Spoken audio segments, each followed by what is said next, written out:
কোন আহিল বা দরজাখন খোলা আছে সোমাই আহক मुझको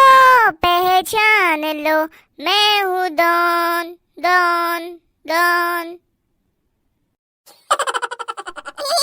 তাত ডনৰ থত নাচাইকে খাবা নাপাৱা ডন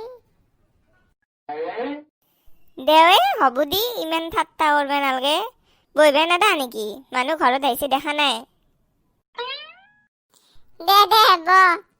সদায় আহা মানুহ আৰু কি আৰু তোক বইবা দিবা লাগে ব বইলো দি বইলোৱে যেতিয়া মাইৰেক আৰু লাহেকে চাহো এক্কা বানবা ক'ব পাৰা বৰ ঠাণ্ডা বচিয়ে মস্তিকে গাখীৰ চাহ একাপ খালি বঢ়িয়া লাগিল দে বচোন দিবু দি বৰ একেবাৰে এনে খাম বুলি আহা আৰু নেকি সেই কথাটো সেইটো নহয় দিচোন মানে চাহ একাপ খাব পাৰিলে ভাল লাগে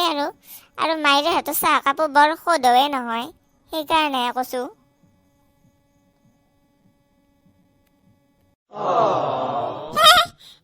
দিবুৰা মাই নাই ৰ মামা হাতত গেছি আপি দিবুৰা চাহ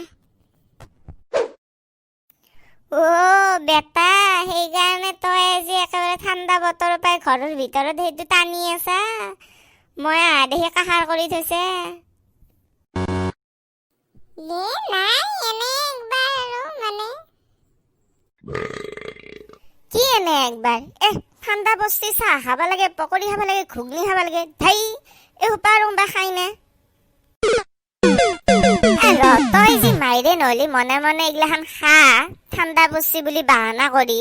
তহঁতৰ আপি লগে নেদে নেকি মাইৰে আমাৰ আপি হবা লাগিছে লগ লগ চব কথাই লগে দে মস্ত অখাত আপি আপি লগে দিবে হিম্মত আছে নেকি হা আপি লগে দিলি যে আপি কাল লগত কথা পাতে ময়ো সিটো লগে দিম সেইকাৰণে আপি মনে মনে থাকে বাপ্পা ঐ ব্ল্যাকমেইলিং তাৰ তই চলি বেলেগ আছা দে কি কবি আৰু আমি বেলেগে আৰু বাৰু বন্ধু এটা কথা কচোন 1 কেজি পিয়াজৰ দাম যদি 80 টকা হয় তেতিয়াহ'লে এটা পিয়াজৰ দাম কিমান